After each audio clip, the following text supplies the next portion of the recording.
According to some sources, the invention of the first wearable pair of eyeglasses occurred in the 13th century in Italy. Salvino di Armaete probably invented eyeglasses in around 1285. Though various sources suggest an earlier origin. Salvino Armaete is most often credited with the invention of the first wearable eyeglasses around 1284. The earliest glasses was prescribed for hyperophia and purchased on the bridge of nose.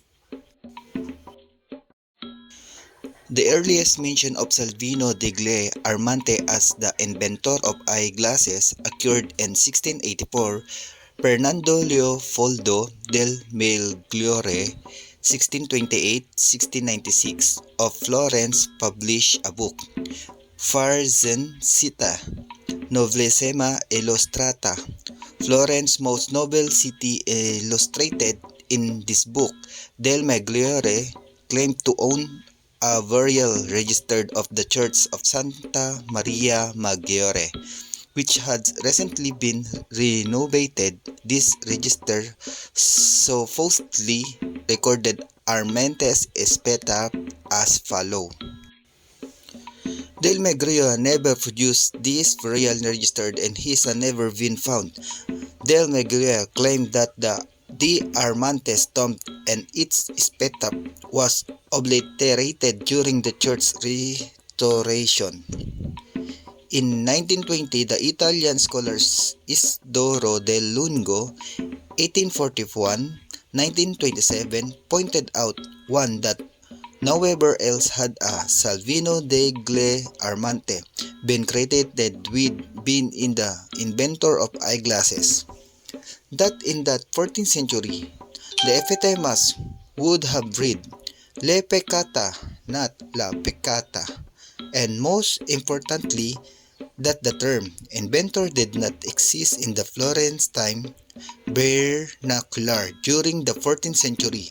Del Lungo also found that Salvino degli Armante had died in 1340 but had been a humble artisan who had never dealt with eyeglasses.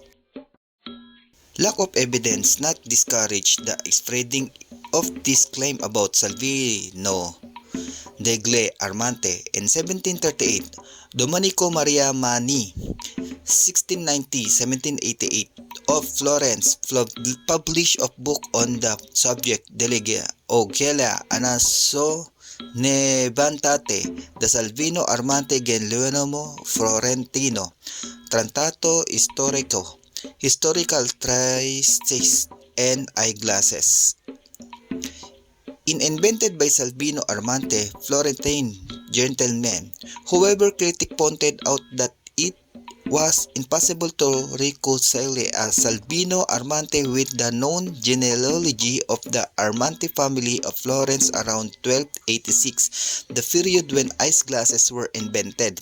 Again, despite the lack of evidence, that historian Pasquale Villare composed and had posted in Florence in 1855, a flag honored Salvino degli Armante as the inventor of eyeglasses.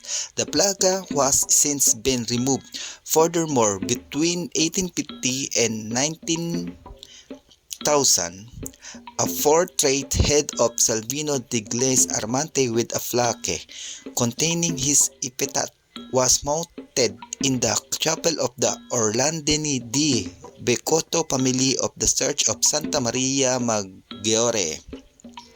In the 20th century, efforts were made to expose as of Heuch claimed that Salvino degli Armante invented eyeglasses.